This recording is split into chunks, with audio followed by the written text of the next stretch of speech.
with social media, everybody knows about real estate. Everybody wants to get rich quick scheme. How has real estate changed throughout your career as a broker and investor? I don't know if I should share it, but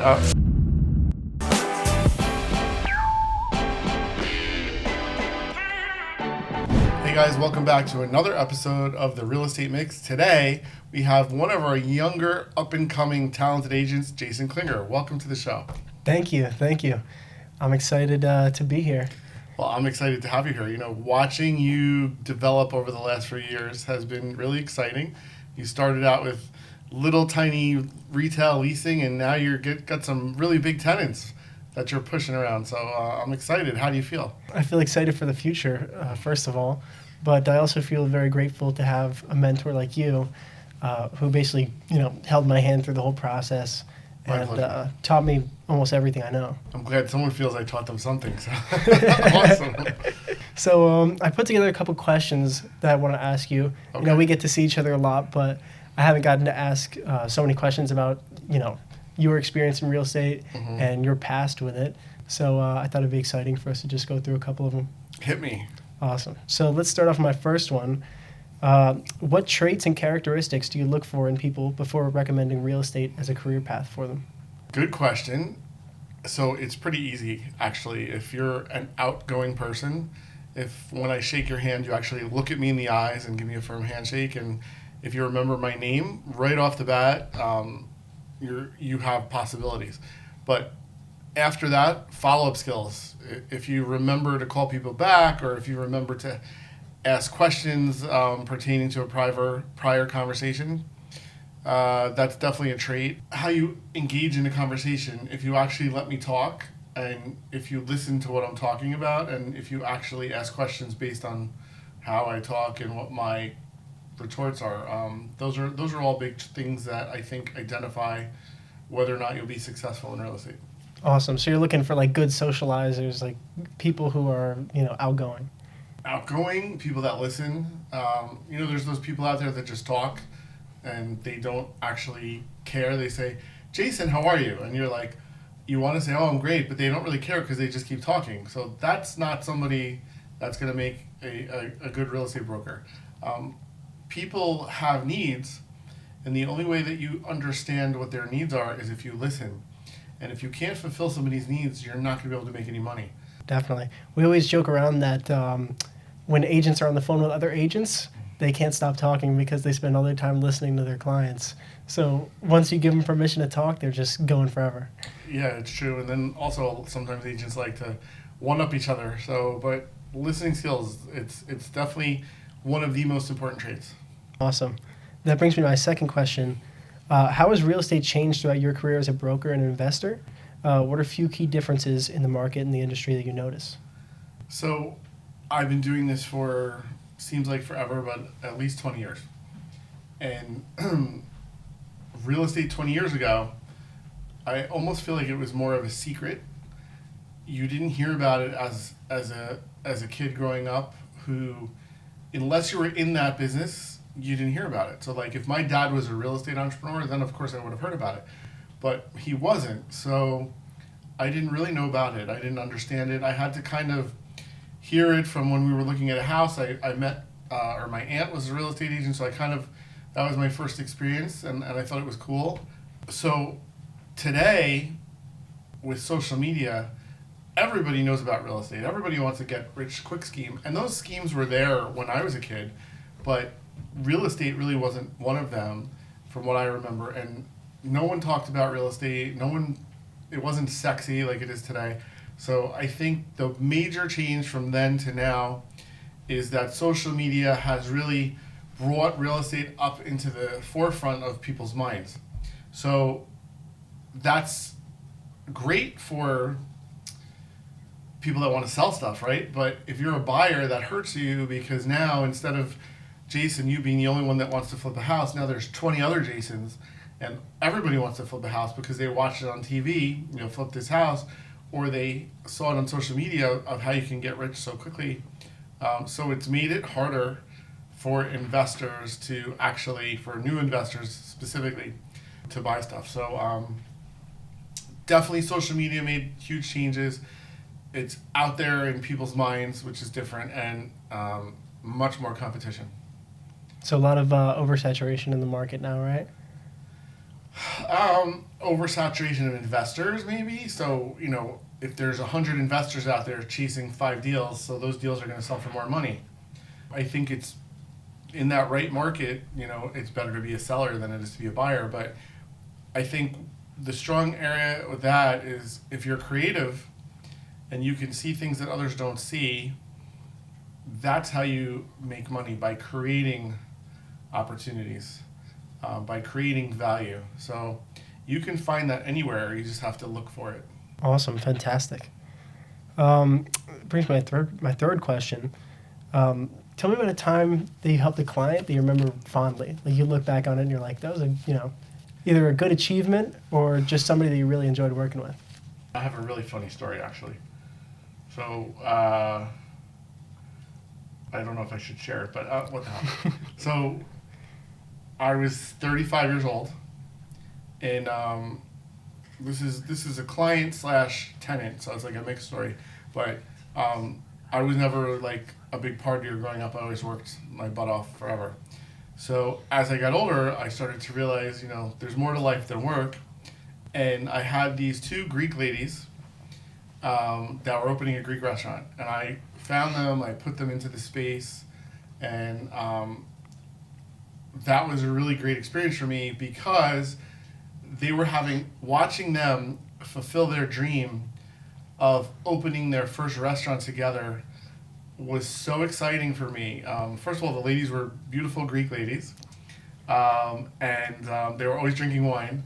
So actually, they taught me how to drink because I didn't drink until I was 35. Really? And they taught me how to drink because every time I went to visit them, they were always drinking. And they just put a glass in your hand, right? Come on, if 2 beautiful women are offering you a glass of wine, what are you going to do? So they taught me how to drink. So I would say watching them fulfill their dream of opening their restaurant and just getting to know them, and they still have that restaurant 15 years later. So that was probably one of my favorite experiences. That's an amazing story. Yeah. That's beautiful. And I thank them now that I, drink wine all the time and gain an extra 50 pounds, but it's all good. They can get the credit for that one. Get the credit for making me fat, exactly. If you couldn't be in the real estate industry, where do you think you'd find yourself? Real estate industry is a second career for me. So I used to do retail. I've always had a dream of running a huge department store. I like to make people happy. So having that ability to create a cool atmosphere for people to shop in or buy in, that was fun. Or maybe the restaurant industry. I always wanted to be a waiter. Never had that opportunity. What's popular now, Donald Trump is serving French fries, so maybe that's something I need to try to do one day. But so either hospitality or retail probably would be my 2. Or That's maybe awesome. running a resort would be fun, something like that. Do you think that part of that, helping people realize those visions, do you think that you can kind of live vicariously through them, or it's just something that's... Yeah, 100%. I definitely... when there's a tenant that I deal with or a client that I deal with that has something cool, I definitely go and visit them and try to enjoy and be proud of them and try to enjoy that moment with them a little bit. So, yeah. Definitely. It's very interesting when you have a client who has an interesting business and you're like, I could, I kind of want to stay in good terms with the people so I can hang around and see how this runs and all that. Or help them and bring them, business and all that stuff. So, yeah. 100%. Awesome. This one's a little personal, so you don't have to answer it. Okay. I was going to say, what was your worst financial decision that comes to the top of your head when I asked that? I'd have to say that I've been super fortunate, and all of my real estate deals have been successful. Some of the challenges that I've had are running, I have businesses that I run in addition to flat out traditional real estate stuff. So my businesses that I run, I've made some poor decisions in some of them when it came to expansion. And that was really just not recognizing what my limitations were, because there's only one of me and I can only do so much. So when you're trying to do 10 different things and there's only one person, everybody gets 10%. Where do you go with that? And if you're only giving some area 10%, you can't expect success. It doesn't work. So as I've gotten older, I'm trying to accept the fact that I can only do so much. It's still a struggle for me because I like to do everything, and I still am making mistakes because of that. But if I were to advise someone on that, I would say pick a lane, stay in it, and stay in there until you're driving 200 miles an hour and you're so happy to be doing it. And then if at that time you want to diversify, you need to replace yourself or get out of that industry and then start the new one. Interesting. So it can be, a little risky to spread yourself too thin sometimes. 100%. And then a follow-up to that one, actually, what do you look back on as your best financial decision? All of the real estate that I've purchased, because everything's done really well. My best financial decision would just be to take that first chance. I was young. I had no experience in real estate. I had no real estate mentors. My aunt was a real estate agent, but she just sold houses. Like, she didn't invest in anything. And that was her job, was really helping people. So it wasn't like she was teaching me how to make money in real estate. All she did was show me the industry. So I had to decide on my own to go out and buy commercial buildings. And I think I just woke up one day and said, I'm going to do this. And I did it. So there you have it. Interesting. Yeah. This one it has to do with family. Being a great family man, how has having a supportive family helped you in your career and personal goals? It's really hard to balance a career and family, and especially when you're super aggressive like I am. So it's a constant struggle for me.